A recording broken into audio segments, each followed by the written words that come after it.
I was born in La Yerba Buena, Jalisco, which is a small, small like town. Back when I was there, of course, it wasn't even a town. It was a little, like we called it El Rancho. It's about 4 hours south of Guadalajara, in the state of Jalisco, of course. Mm-hmm. And did you leave there and come right to California? Yes, I lived there for, I was 8 years old when I came here. It was in 1978. I was born in 1970. Mm-hmm. Yeah, and quite a while ago. Yeah. And who would you come with? I come from a very big family. I have 7 sisters, 6 brothers, and half of the older ones than myself. So they were out here in the States. They were living out here working.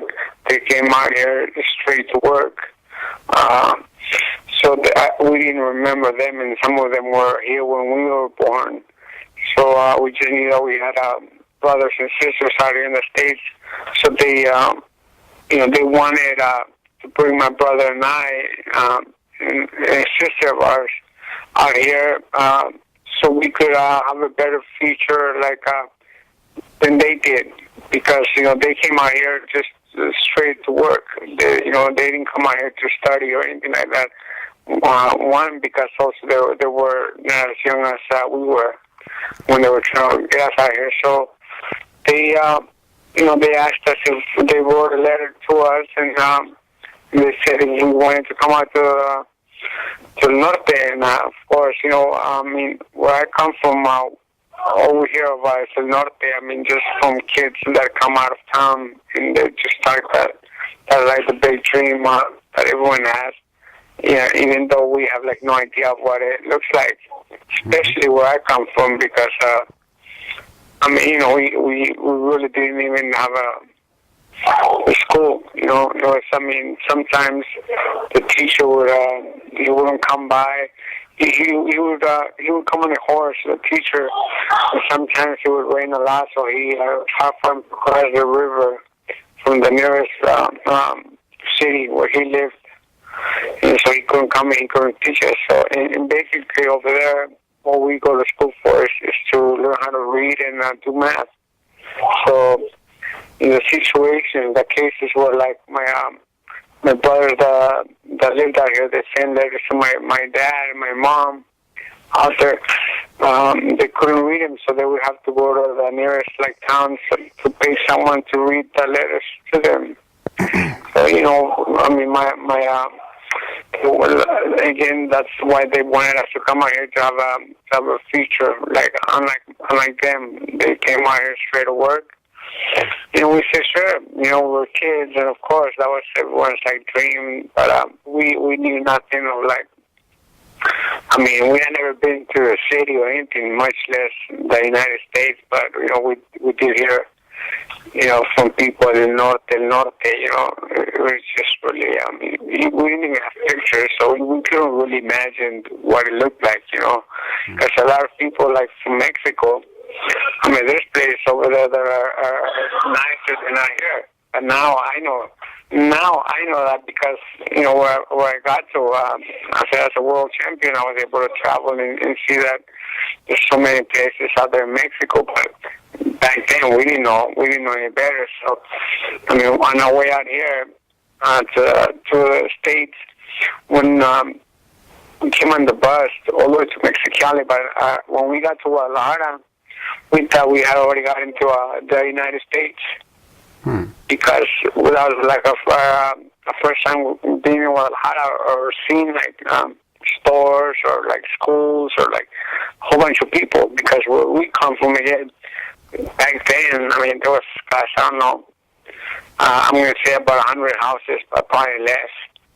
And, it was really, pretty brutal out there where we come from. But, don't get me wrong, it was beautiful because sometimes when you don't know any better, it is better. It's better for you. It comes with pain, it comes with suffering, but there's it's like a point. There's two sides to it, you know. I mean, at night, I mean, you're just, you know, like the stars, the moon, that's your light. That's your, you know. I mean, we had no watches back then. We would just sort of look at the sun and we would estimate like what time, because you know we didn't really care about time. I mean, people work for themselves, so it wasn't that big of a care in the world for us. And people didn't care about really getting old or dying or anything like that. I mean, sometimes you would just see someone dead and someone bury him the next day, and that was it. I mean, so it was pretty. It was rough, but you know, people didn't think it was rough because to us it was normal. Normal. It was. We didn't, you know, even like I said, even kids that would come from cities, it didn't happen quite that often, but sometimes it was. Sometimes we'd see kids that relatives of people that were there in the ranch, we call it the ranch. The way we would see them dressed, we were like, wow, you know, we just dreamed that one day we could be like them. We thought, wow, where did they come from? I mean, because, like I said, you know, there were places close by, but very, very different lives they lived, you know, like us. Sort of, in a way, we were like animals, you know. I mean, it sounds bad, but it's not as bad. It's just, you know, again, like I said, when you don't know any better, you know, you don't have that many worries about, you know, about work, you know, about anything. Over there, people shared. People, I mean, you know, you never had to worry about locking your doors or doing something, or I mean, it was just, you know. I mean, it was beautiful. It was great, you know. I mean, you were just one day hungry and you could knock on any door or just tell the lady, hey, I'm hungry, or they would offer you food and you just stop by and eat, and you know, and then you'd be on your way. I mean, but there wasn't a lot of worrying over there. You know, it was beautiful, but you know, so because you didn't dream, you didn't have big dreams, you know. Over there, kids start having kids that when they're kids, you know. I mean, because of one thing is the lack of education. Like I said, there was no schools, you know. I mean, all we knew how to do was really just work. That was it. You know, eating and working and sleeping, and that's really it, having kids. So over there, you know, kids have kids, but not necessarily just because of the lack of education. That is a big part. Is a big part of that. Number two is because of work. You had to work over there. Necessities of life. You know, they're very, very hard and rough. That you have to grow up fast. You have to. Over here in the United States or in many other countries, it's called child abuse. Over there, there's no such thing. In Mexico, there is, you know, in the States now, but even back then. But it's just like I said, we didn't know it. I mean, where we lived, I mean, it was, you know, it was, like I said, it was beautiful. Sometimes, you know, when you don't know, you know, it was great. It was great. Sometimes, you know, I would tell my mama after, you know, being here so many years, you know, even after what I have accomplished out here. I mean, I have a great life, you know, but, you know, it's pretty rough out here, too, to make it. And sometimes I do say, you know, ojalá, you know, me hubiera quedado allá, pero...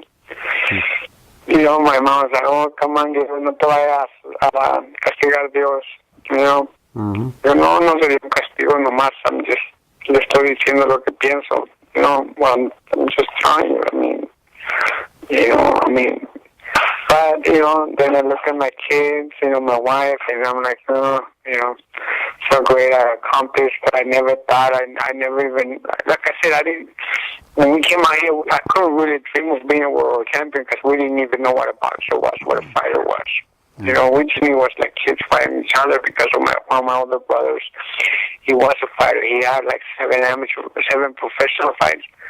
But, you know, he's the one that first got us started into boxing. But, you know, we only learned of it when we were out here in the States. But, you know, I mean, it's pretty different. Like, you know, I mean, I don't have many friends, friends. Like, you know, I usually hang around people that are much, much older than myself because we have things more in common. Even though I'm a lot younger than they are, the way that we lived, I had to grow up fast. You know, I got old fast. You know, in the ways of our lives. I mean, it's like I would always be telling my friends, like, we always, to us, we wanted to see who had it like the hardest growing up, you know. It was always hard, even to this day. You know, it's always hard for someone to tell me, hey, I did this, I did that, you know, I had it rough. So, you know, we're like so proud of the way we grew up that, you know, to us it's like great. I wonder that I'm like, okay, come on, who can tell me that you had it harder than me? You know, and I did it. I did this.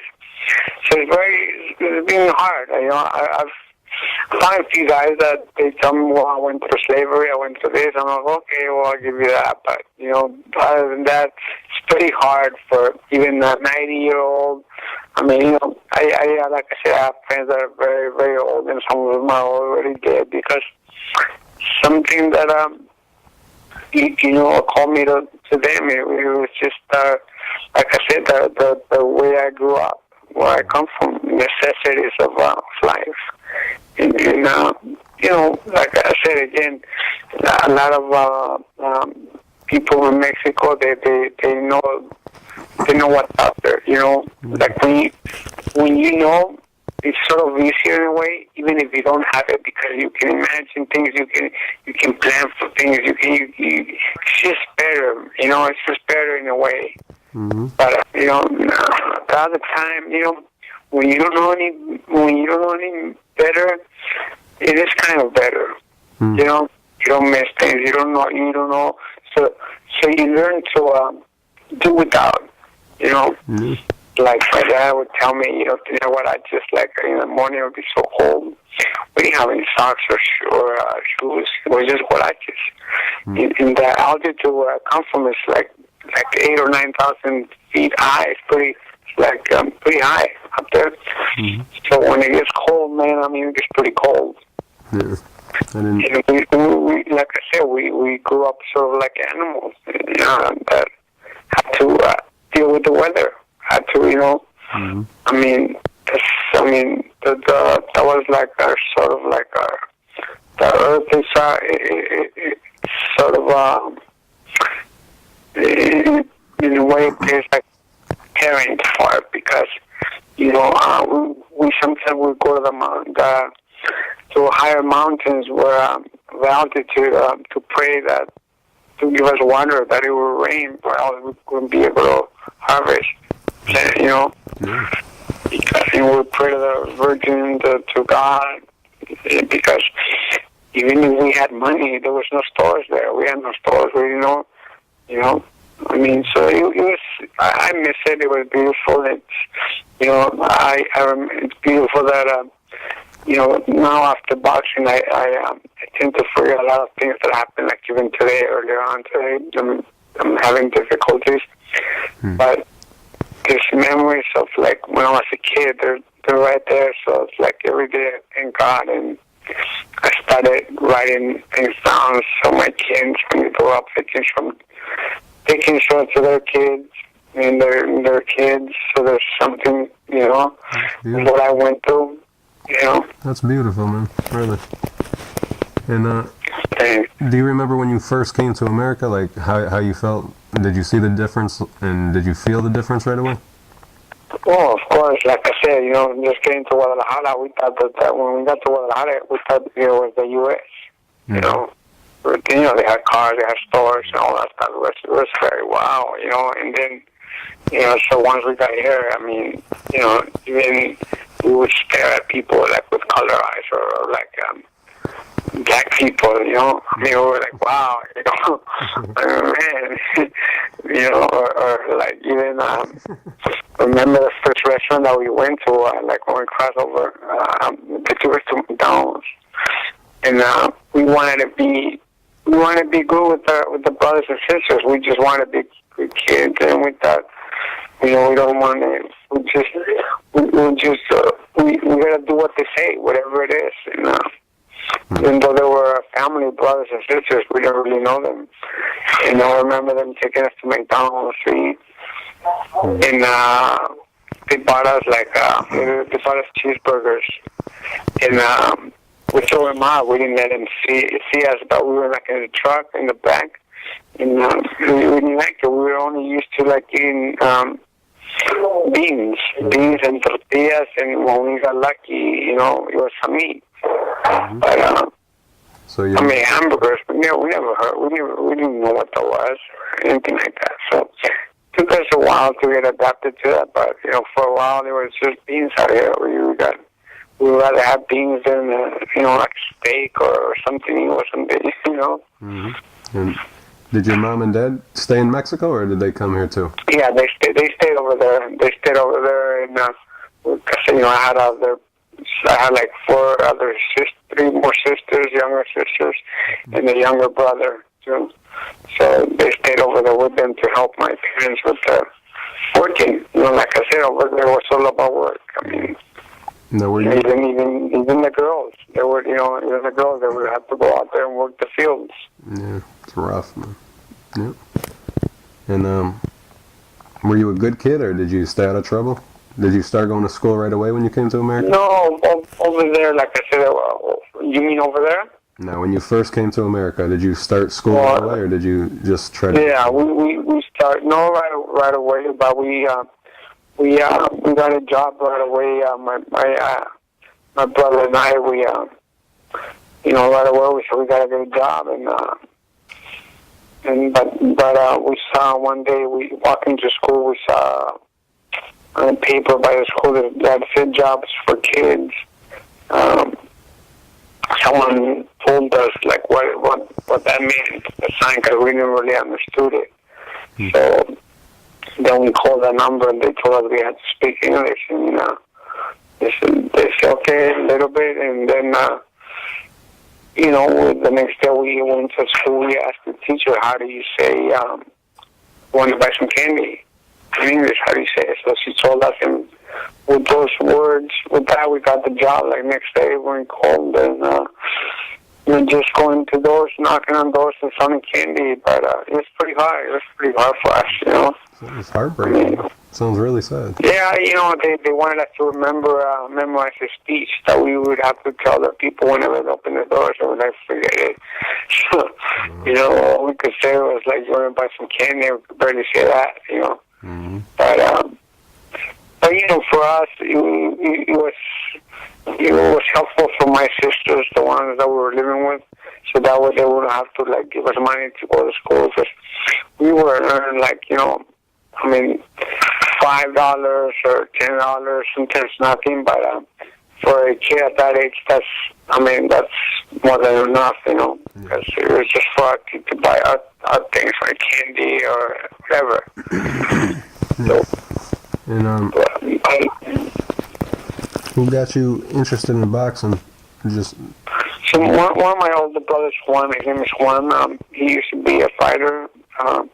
He's one of the ones that sent us a letter to Mexico, saying that he wanted us to be fighters out here when we came out here. And we said, of course. But, we didn't really know what that meant, what he meant. But when we came out here, my sisters and him, and they thought, school is better, so,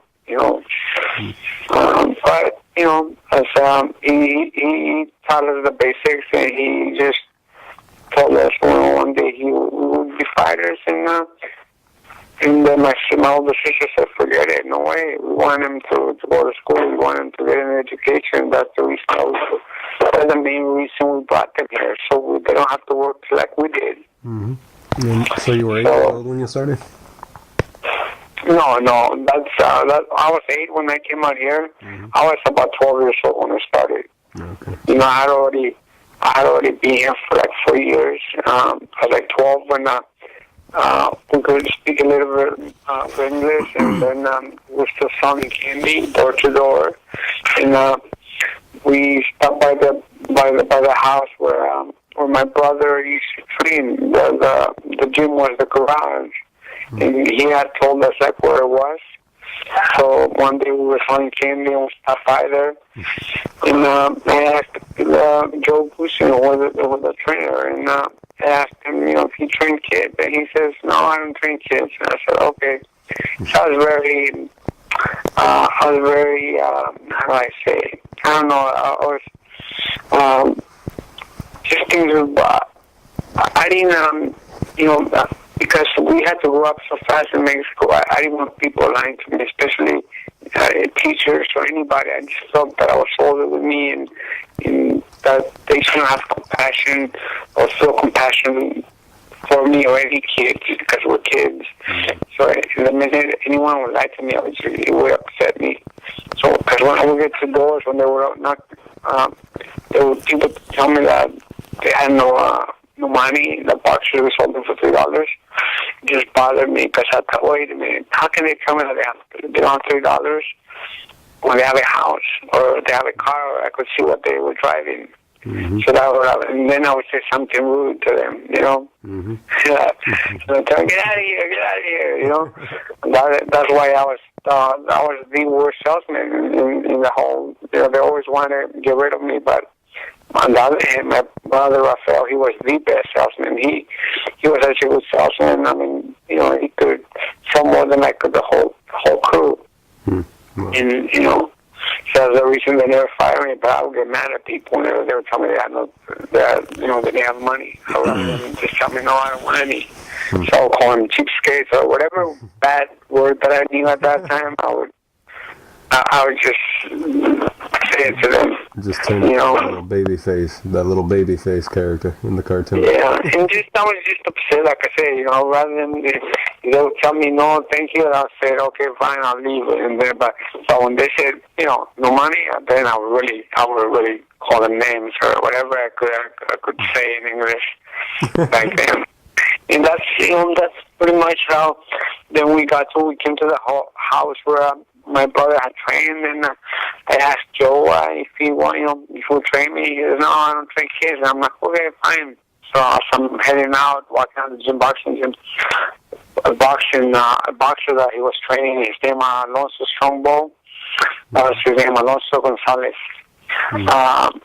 He told me to stop, and I stopped, and he told the trainer, he just said, why don't you train him? I think this kid's really good. And the trainer says, no. He's like, what are you talking about, man? I don't train kids, What are you getting me into? So then he looked at me and goes, okay, well, come here. And he said, he asked me my age and everything. He said, where do you live? I said, well, I live in Sun Valley, and this place is in North Hollywood, a place called North Hollywood.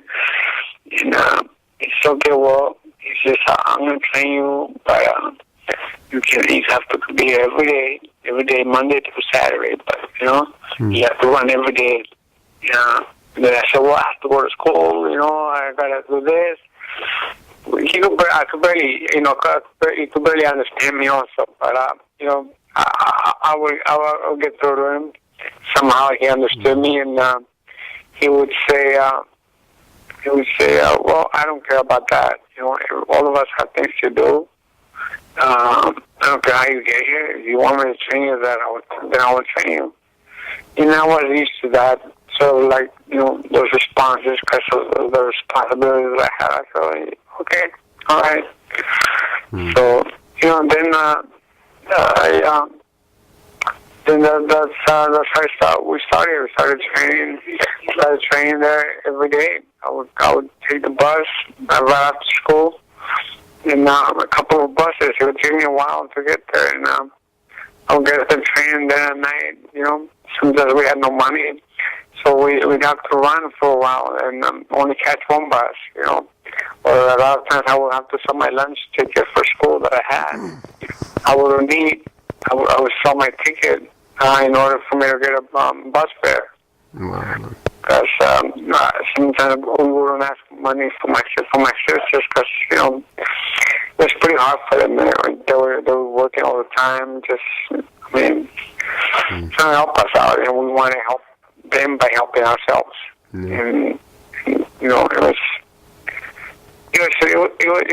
was hard, but it was great experience that we had, and pretty much we were kids, but so like adults, because we could have easily, my brother and I could have easily ended up doing drugs, because a lot of drugs, a lot of friends that they were doing them, and they brought them in front of us, but we were like, what, it's stupid, away. So we just felt a lot older, and we just knew we didn't have to try things in order to know that they were not good for us. Mm-hmm.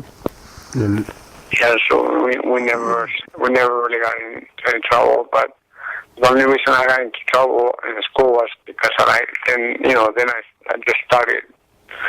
Once I started learning a little bit of boxing, I just started fighting with everyone at school, and I didn't really care about the grades. I just wanted to fight, Yeah. I fight with everyone. And have some anger. I'm sorry. Yeah, I was sort of mad at the world in a way, And because when we left, we didn't see our parents for a lot of years. I don't know, over 10 years. And I'd been 8 years old. So my brother was 7, I was 8. We didn't have pictures of them. We have, it was hard for us. And then living out here with brothers and sisters that, we sort of really didn't know. And, we were afraid, like, doing the bad thing, the wrong thing, and to disappoint him or anything like that. Because they always told us, if you guys do this or that, or end up like, doing bad stuff, we'll send you guys back to Mexico. So we just wanted to walk the right path, That's great, man. And was it like a competition in your house in the boxing? Were you wanting to be better than your brothers too? Well, my younger brother, it's always been competitive because, him and I were only 2 months apart. Mm-hmm. And from the beginning, even when we came out here to the States, they saw how good of a student he was, and it was like a coin. He was great, and I was really bad, So they just sort of accepted me as being the bad guy, and they sort of, in a way, they didn't care that, that I didn't graduate from school or anything like that, because they just thought, well, that's, he's never liked school or anything like that, to where my brother Rafael, he graduated a year from high school. He took some special test, and he got out. I took, I should be embarrassed to say this, but I had an extra year of high school. I did it 2 years, and I still didn't graduate. Nice. Mm-hmm. I just really went to fight and for girls, for the school. Mm-hmm. I just thought that's what I wanted to do, just messing around and just getting into fights. But all the guys, like, from different gangs, they were all my friends, because, whenever anybody was getting to fight, I would always tell them, hey, you better tell me how to fight, so I can go with you guys and help you. So they were all my friends, and just, they were there, like I said, my family accepted, and they thought, and me growing up hearing the words good for nothing so stuck in my head, and I thought, okay, well, I accepted that, and I'm good for nothing. But once I started training, and my fight started winning fights, and every time I would come back to the house, the first thing my family would say, my sisters, they said, "You lose?"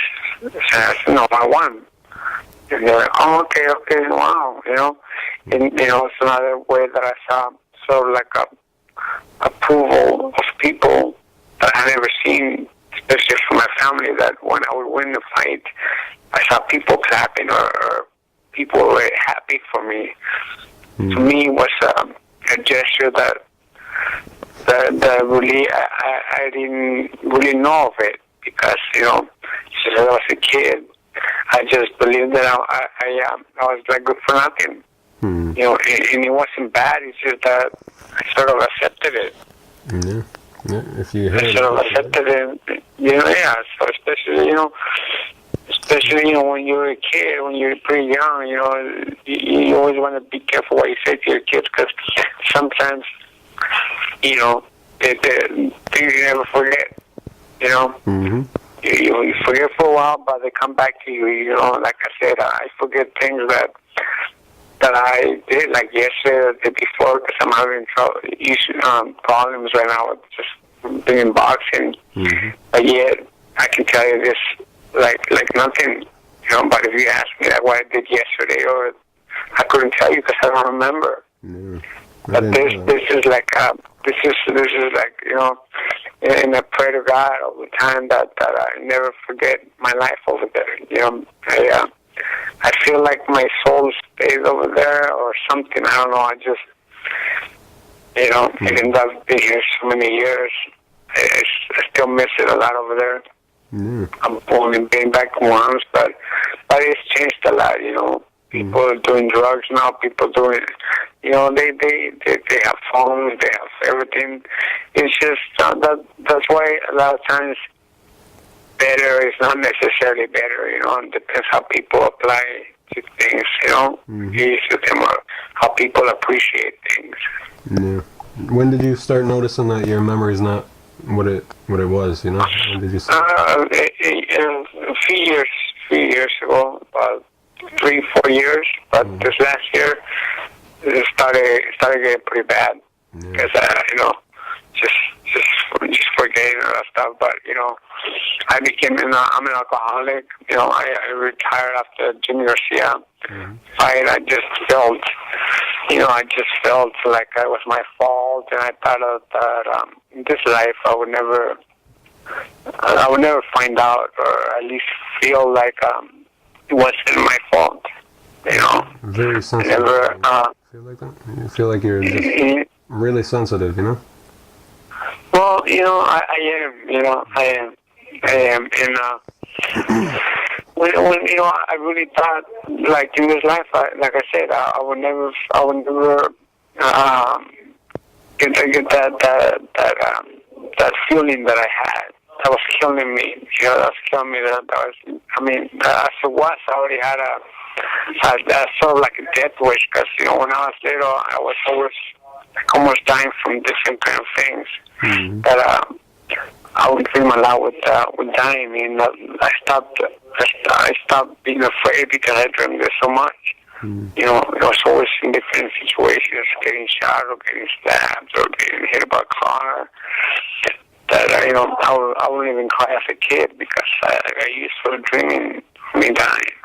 I started embracing it like I was bad. It was cool to dream about that. It's pretty cool, but I just more often now my wife would tell me things and then I would forget, or especially like go to the store and I go get just one simple thing, and then I'd have to go around the phone for my wife, hey, come to it, and that's when I started noticing. But we got separated. We married for like 23 years. Got separated like for 4 years. When I went on my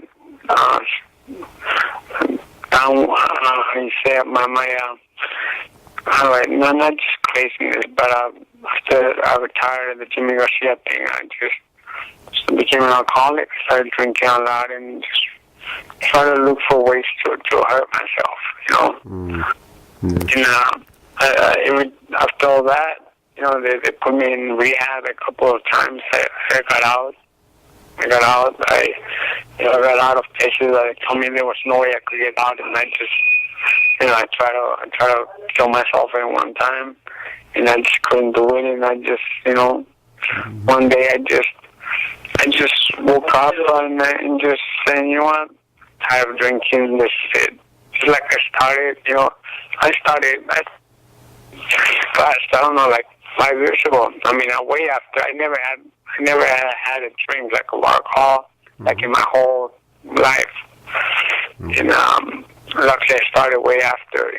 But again, I was just hurting myself. I dreamed. I grew up dreaming I would never make it past 25 years old. Before 25, I had accomplished my dreams really, which, for a lot of people, my son, that I didn't have that many, but for someone that came from where like I come from, it was a lot.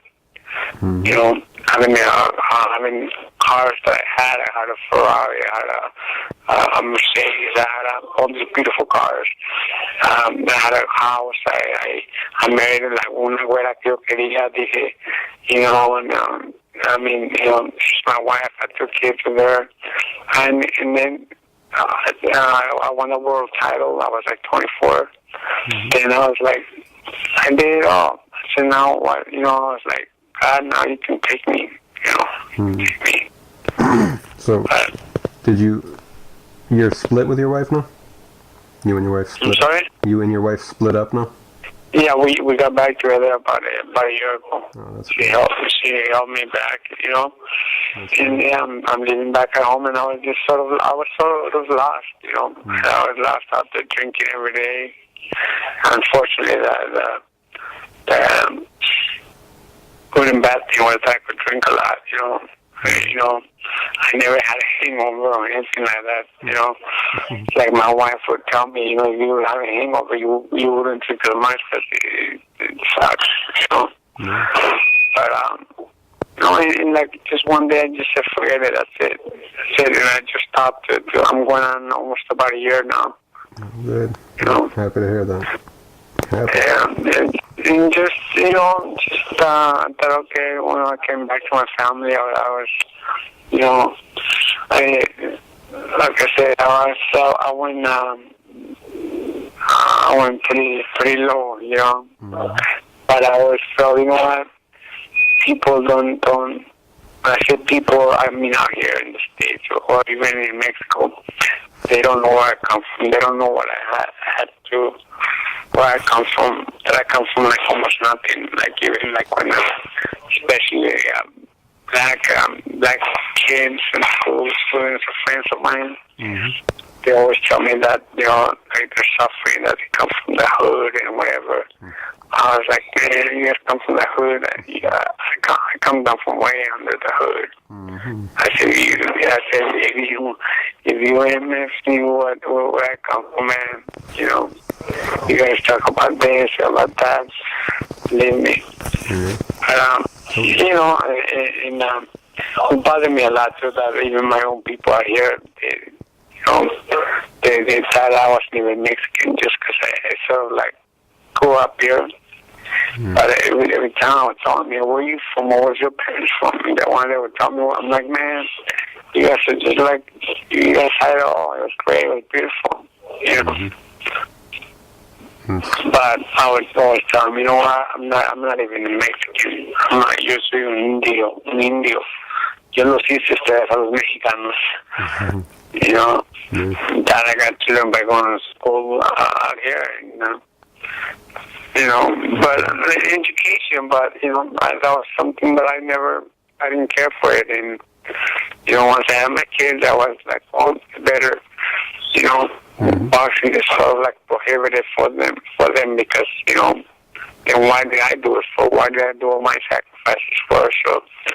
So it's crazy to me, even to this day, like, why fighters have their sons fighting, because this is a tough sport. Not only tough that you give so much, besides giving so much of yourself, that why would I want my son to be in a fight getting hit? Even if you're like this fight, you're gonna get hit. This is a sport where you can, it sounds bad, but how it is what it is. I mean, this is a sport where you can kill someone and sort of get away with it. It's sort of like it's okay, only because they call it a sport. You think about it. Why would I want to inflict pain on someone just, It's, I don't know, sometimes, the part of all the people, of all the sports, of everything, I'm very, I'm a cancer, and I'm very, how do I say, I care a lot for things. I care, I care a lot for things. I'm sensitive, right? Thank you. And the only thing that, that made me feel good by myself had to be boxing. Where I had to inflict pain. But also, even that, I would rather win my fights by decision, and that would piss my trainer off,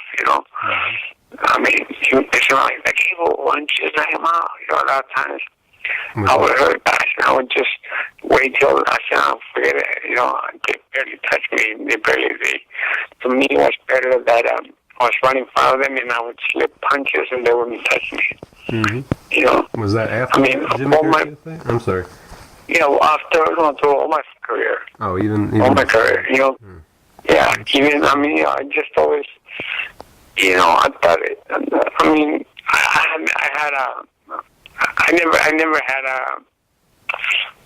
it's very, how do I say it? It's very, very few, I'm one of the few fighters, like, just fighters, period, that after doing it for so many years, I never had my nose broken, never. Most fighters, even my brother, even most fighters, especially boxers, even fighters that don't even turn professional, they get their nose broken, because that's part of the sport. That's what Rocky said. That's part of the sport, and I never had it broken, man. I never got cut, because I was a very defensive fighter. You were very defensive. You were meant to be. I never got caught. I never, and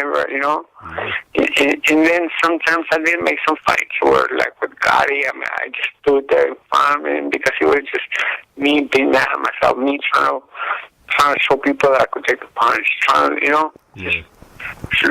when I would get out of my own thing, but.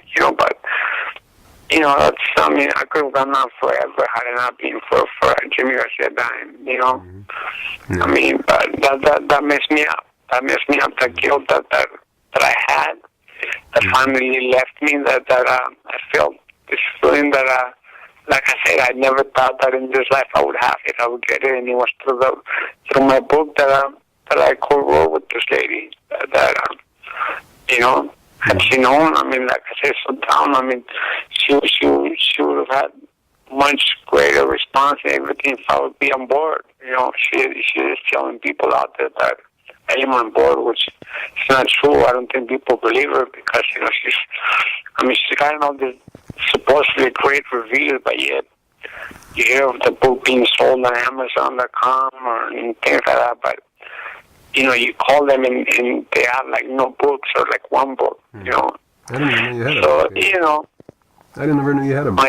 Oh, yeah, it's called Business of Pain. In Español, es el negocio del dolor, I guess. It came out in Spanish, and now it's, supposedly it's going to be translated into like 6 different languages, Now it just came out in English right now, so it's The Business of Pain. And, I know ultimately that I just know that God will take care of it. I believe I'm such a big such big faith, such big faith that this lady, she wrote I thought that she's a pretty good story. She wrote not just that she wrote it, it's my story. But a lot of things she's sort of misplaced, happening in the book and all that. But, she could have done a lot better or a lot of exposure more if I was behind it. Like I was from the beginning, at first I was behind the book with her. We went to the biggest book fair, which happens to be in it's called El Fil, it's called in Mexico, in Guadalajara. We went over there, and I kid you not, every publisher that we went to, wanted my story, wanted to publish a book. So, this lady who had never written a book, or she didn't really know anything about boxing, but she just loved my story because, I had met her, I had followed her to it for a few days. We met and talked. And she got excited that, that when she went to one of my stories. That's good. And so, and unfortunately,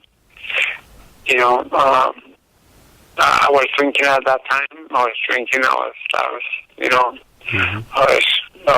just trying to hurt myself, because of my separation, because of Jimmy Garcia, and because I was trying to basically kill myself, I just, feeling guilty for Jimmy, just for the matter, and yet I was alive, I could every day, I could drink a lot, man, especially when I go to places, restaurants, there was like, I didn't have to buy the stuff because people, they were boxing fans, so the restaurant owners, they would always greet me, they would welcome me, and give it to me, offer it to me, But, I'm sorry? Were you still fighting during that time that you wrote? No, I had already retired. I started drinking, gosh, when I was like, I'm 42, I started drinking, I was like 35, I think. I drank for about 4 years. I got lost, about 4 years, almost every day, man, almost every day. Lost my license, I fell asleep on the wheel once, I got put into places, tried to kill myself, and I couldn't do it. God said, no way, it's not your time, and it ain't going anywhere, and, I've always been a big believer, but I never gave I never sort of accepted his help. That most of my family always told me that I was very lucky, that things just happened for me, but it was just now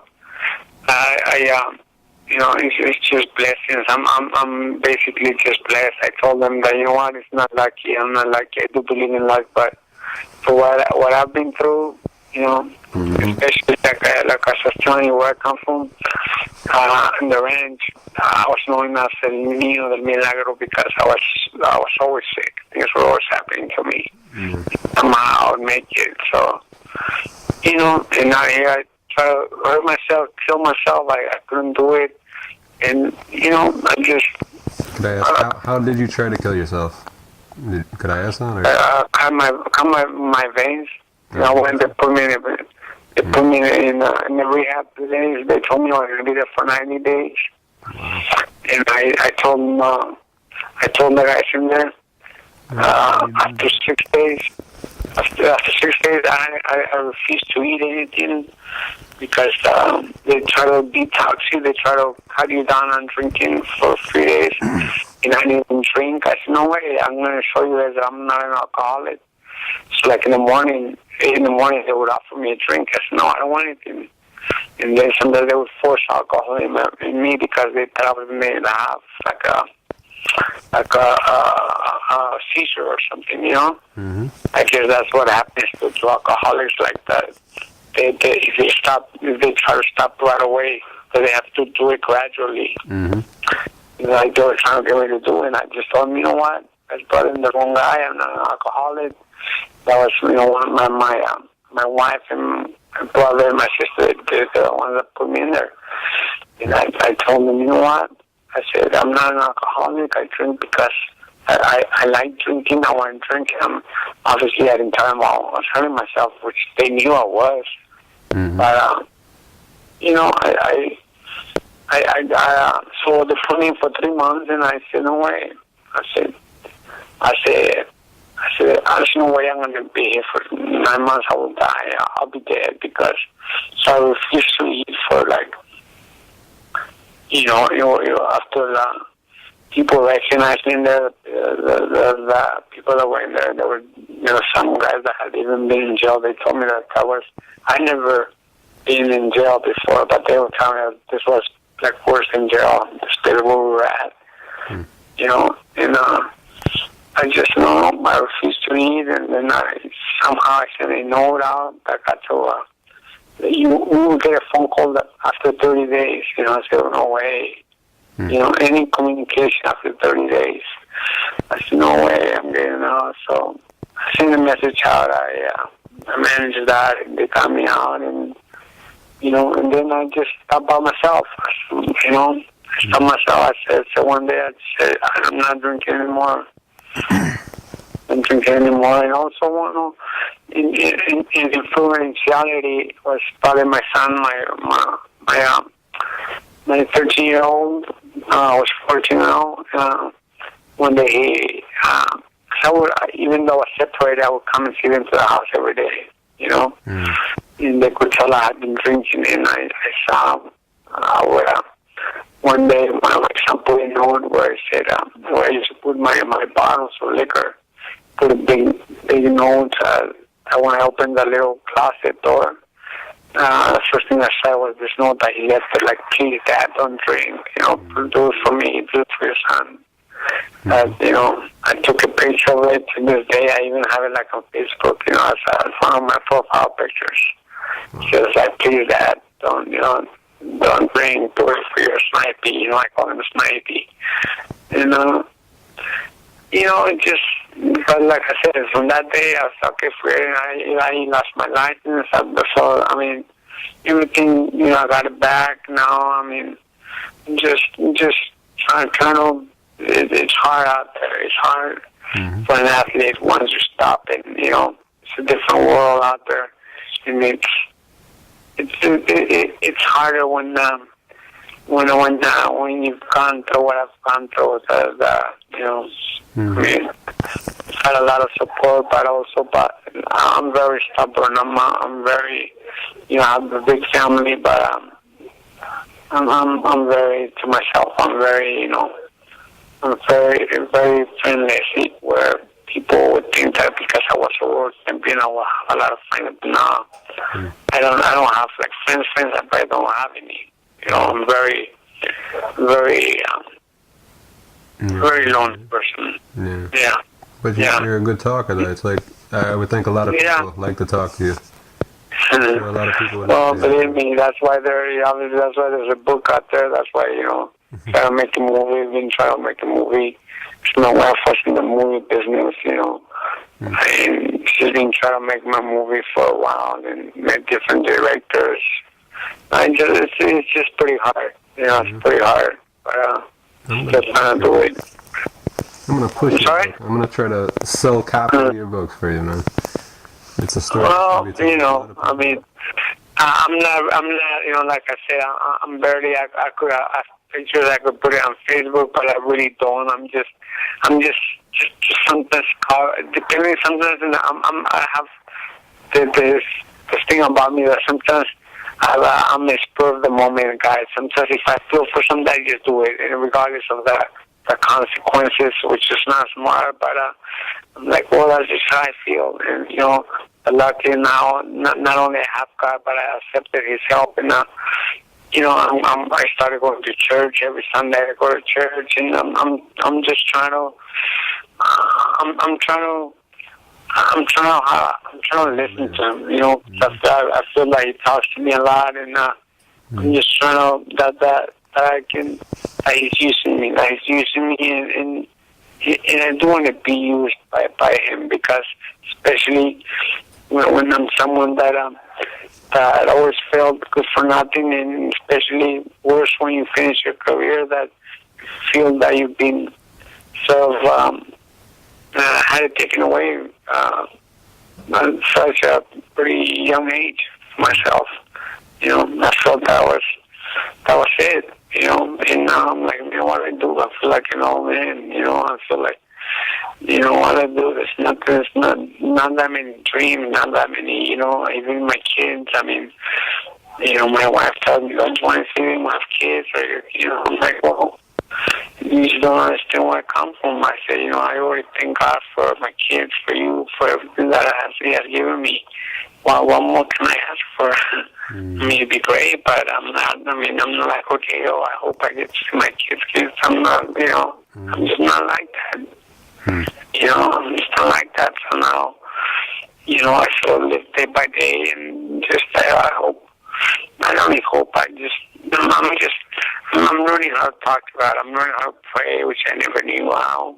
I guess, I always just talk to him, but it is the same thing, but, and now I don't have any income by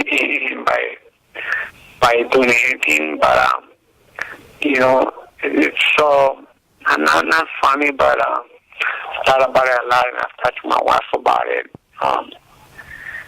When I was a world champion, I had, all these cars, I had a beautiful house, I had this, and all that stuff, and, I had money. Right now, I don't have shit, I don't have anything, but, I have my family, we're living in a nice place, and, I feel, like I said, I don't have a car, I don't have my license, I got it back, but I gotta go. I'm not really supposed to drive, but I'm so happy, man. I haven't been this happy even when I was a world champion. That's where I was trying to go. Well, I was telling you that my wife told me that about a month ago. She said, you know what? I don't think I've ever seen you as happy as you seem like right now. I said, no. I said, you know what? I said, I think I've accepted God's help, because before I've always believed in Him, but I just sort of didn't want His help, I guess. I just refused it, and that's why people said that I was lucky, and now I'm just going to church, I'm just, I'm happy for my kids, and things are just working out, some way they're just working out, and, I just pray, and things happen, and things work out, it's just great, and I'm like I said, I'm real happy. I'm happy you're happy. Sorry? I said I'm happy you're happy, because thank you. Sounds miserable, man. Sounds like a no. Like I said before, I had money, I had all that, and I was never this happy ever. And, I can remember very good. Mm-hmm. But now, I'm glad I got to have all those experiences. I lived them, I had them, I did it. I can say I did it, just like being a world champion. Mm-hmm. That no one can take that away from me. Yeah. Mm-hmm. I already did it. And from someone that like myself, where I come from, what I had to go through, mm-hmm. It makes it bigger. Yeah.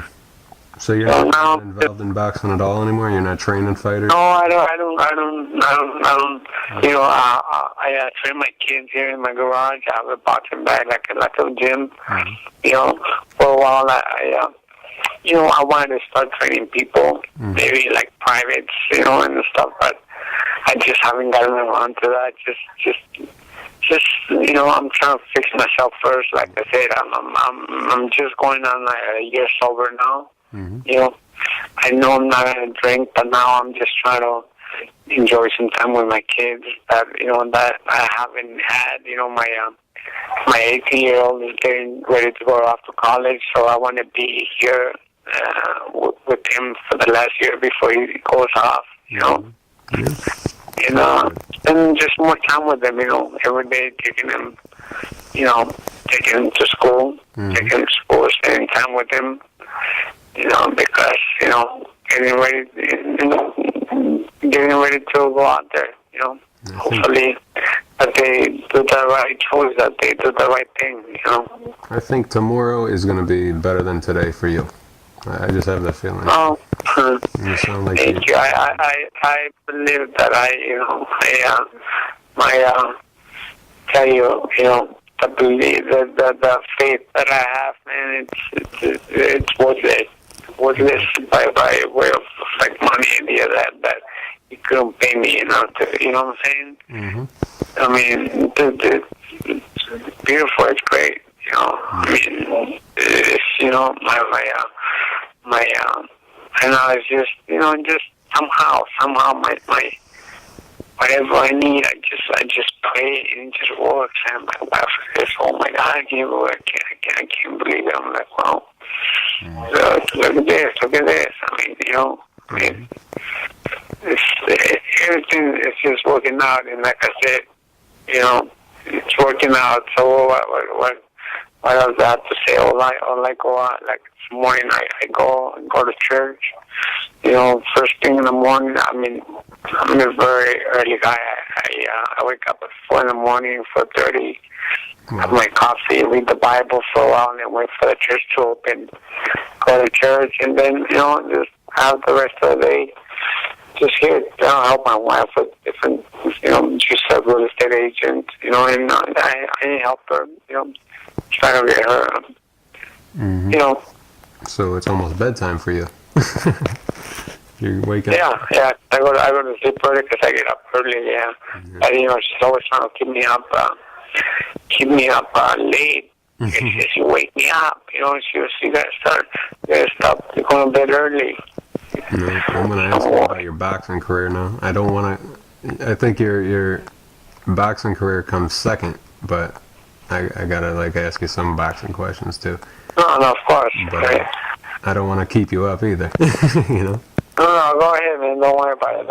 Go to bed though. I'm wondering. I don't want to keep you up. No, it doesn't matter. No, I'm telling you, it doesn't matter.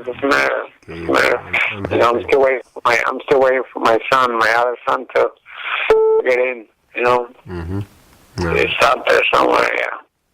All right. I'll talk about your amateur career. You had a good amateur career. It was 55. Yeah, very good. And I had about 40 amateur fights, I said 55 wins and 3 losses. Is that true? Yeah, 55 wins, yeah. Been that long, I don't remember. It pretty much, most of the experience that I got, it wasn't really the amateur fight. But I would say, for the amateur fight, it was more of a confidence that I got, getting a win, and all the work that I had done in the boxing gym, because, my brother and I, we really were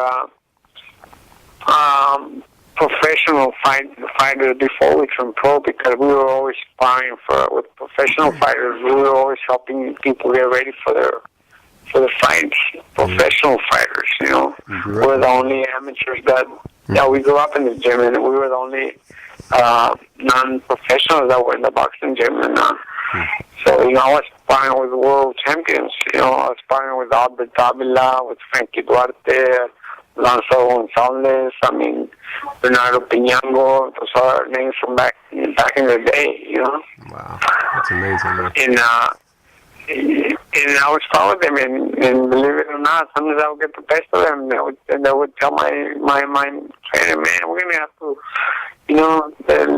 let a punch go, because this kid, he's getting the best of us, And I would go to the forum, where they had fights, and I would hear that some world champion was there getting ready for a fight, and I would go and I would ask him about in front of everyone if I could spar with him, and they're like, "Fight, yeah, of course," Yeah. And I just always felt like if you spar with someone good, or if you train, or if you fight someone, it wasn't about the result of the fight. It was about the experience that I could get from them. I felt. So that's why I learned a lot from sparring with professionals. I was always sparring with professionals, How did you feel when you won the Golden Gloves Bantamweight Championship as a amateur? Well, it was great, but I just wanted to make money. Like I said, even because we would always tell Joe, like when we were like 16, 17, we wanted to help our sisters, so we wanted to get a job, and he's like, hey, don't worry about it, you'll get it, when you turn 18, you'll turn professional, you'll make enough money. And we're like, no, we gotta work, no way, forget it. You don't worry about it, you'll do well. Yeah. And sure enough, even Gene Hackman, who used to go to, we know him for a long time, he used to go to our amateur fights. And he used to always tell us, man, it would be great if one day you guys become world champions, make a movie. Little did we know, he knew, So he would go to our amateur. We went to a few of our amateur fights to watch fight. So, we made a lot of people throughout boxing. A lot of people, And, let's see, do you remember who you turned pro against and what date it was? I know his last name was Martinez. What was the guy's name that I fought, the first guy? What? Oh, yeah. Sometimes you remember better than I do. Yeah. But, there was a Martinez guy, But it was in Fisher Style. It was my first fight. So that was, how can you top that? The first professional fight. And my brother and I, we were in 1988. We were the only non-Olympians that signed with Barbarian. There you go. Company. So every fight was going to be on TV. I mean, we had a lot of press for our fights. So it was sort of like we had made the Olympic team in a way, Yeah. And you won your first 21 fights in a row, and then you fought Jeff. Yeah, then fought. But that dude, he had already been a champion. He had a lot of experience. I'd been promised a lot of things when I beat him. I was on my way to doing that until I broke my elbow. He broke my elbow. I dropped him in that fight. I was winning the fight, and when he broke my elbow, I really, as it happened, I didn't even care about the result. I just thought, my whole world shattered. I thought I could see myself, like, so many things happened through my mind at the same time. Like, I saw myself going back to Mexico, back to the ranch, and just living over there. I thought that was it, And then, having coming back and won the title, after that, with my broken elbow, it only made it bigger, And when he broke your elbow, was he trying to do it, do you think? Did you ever see the fight? Did I what? Did you see the fight? Yeah, I wanted to get it in your own words, and put it. Yeah, no, what happened is that while I was getting ready for the fight during sparring, I guess I kind of, how do I say, I kind of chipped it a little bit by throwing a punch, and it kept bothering me when I was sparring, so I went to a doctor, and he gave me a cortisone shot. Because he took some x-rays and I had a fracture, but I guess the doctor missed it, Yeah. And so they felt, well, we'll give him a cortisone shot for the pain, so that way he doesn't feel it, which it did help me because I didn't feel it. I didn't feel the pain. But the break was there, which the doctor had missed also, the fracture, and us too, we didn't see it. Very small fracture, and when I dropped Franklin, I dropped him, and then I threw with the right hand, and that's when I heard it more. And then, in the clinch where he he knew my hand was hurt, he twisted it, and that's when he completely broke it. And as soon as I went down after that, because of the pain that I was in, it wasn't the pain because by that point I was already numb, my whole right side. So I had to get on the floor. As it was just pain. So I thought that was it. My career. I was feeling I was just upset, really, more than mad, more than anything. I thought that I saw like the whole world crumble over me. I thought that was it. My dreams were shattered. Everything was done. Hold on one sec, Gabe. I just want to make sure I got battery still. Okay. Did he ever apologize to you for that? He did. For a while I never accepted his apology. After years I did. After years, but for a good while I was pretty mad because, I just, I felt that us fighters in there, we're gonna do whatever really it is. I understand that. I accept that. But you don't go bragging about it. You don't say anything like that. I mean, in other words, I wouldn't try to do what he tried to do, but I don't blame anybody. When you're a fireman, it's your life. It is your life. Mm-hmm. You know, even when there's rules, you know, sometimes you have to do what you have to do. You know, and if something is illegal, then let the referee tell you that it's illegal. You know, and you can get away with it. You know, to take 1 point off. So if it helps you, you know, people try to look for an edge in any and every way. You know, and sometimes it's good enough, that edge. So he was trying to do that, and you know, he did what he could. You know, he was saying that, I don't know, that he didn't do it or whatever, but that would bother me that it was sort of like blaming some people afterwards that he did it on purpose. So that's why I didn't forgive him until he sent after a few years, he sent me a letter, and one day when I was fighting, he had already retired. When I was fighting in Vegas, as soon as I was coming out of the elevator, who's coming in the elevator is him working. I think it was the Bally's in Vegas hotel. He was working as a bellman. So I kind of felt bad for him, but you know, I still pretty pissed off at him, so I was like, whatever. Mm-hmm. You know? Yeah. But I finally accepted his apology after a few years, because, you know, he wrote me, sent me this long letter.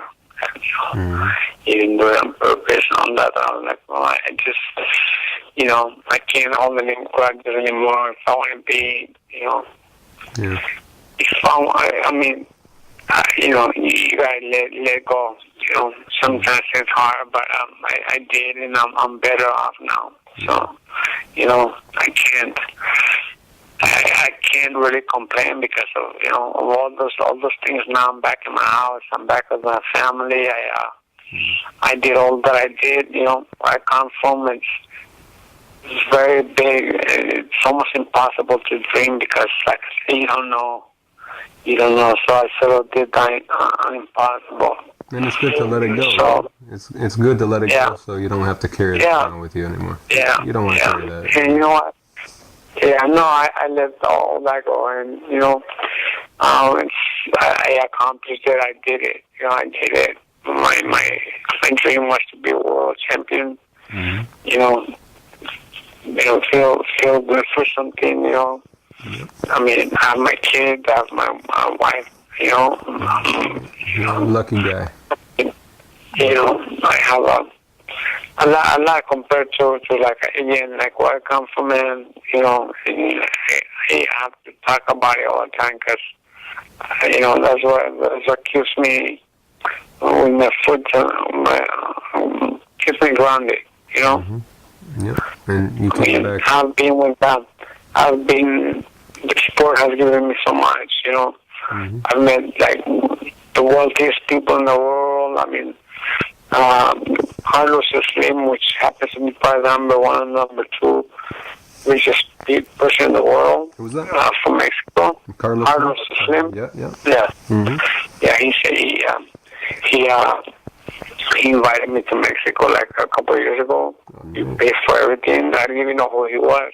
I was still going to go, but my wife told me, you know, you have some invitation from this guy. I'm like, forget it. I said, I don't want to go. And she's like, Diego, she's one of your people. I thought, so proud of like Mexicans, that especially when they do well and they're great. I'm like, what? She's like, well, he's so rich. I'm like, well, if he's so rich, tell him if he pays for everything for me and a friend of mine, and I'll go. If not, then I don't want to go. I don't care. He's like, oh my gosh. It's okay. Well, he says, yeah, that's fine. So sure enough, yeah, we went over there. I mean, you know, it was great. I mean, it was like, you know, remember he gave me when we left Mexico, he gave me a 50 peso coin, gold. I sold it over here for $1,000. You know, I shouldn't have sold it, but I'm like, what do I want it for, man? I'm like, to save it? Like, fuck, no. I'm like, no way, my wife's down my I can't believe it, you know? Especially, you know? I mean, now I save everything, you know, because I love antiques. I love antiques. We have a whole bunch of antiques in my house. I mean, you know. You know what a metate is? A what? Metate. No. They used to make the corn in Mexico, and that's where they used to ground out corn and make the corn. It's like a big rock. Like a big rock. Like a big rock. Yeah. I have, like, my mom's metate from Mexico brought it over here.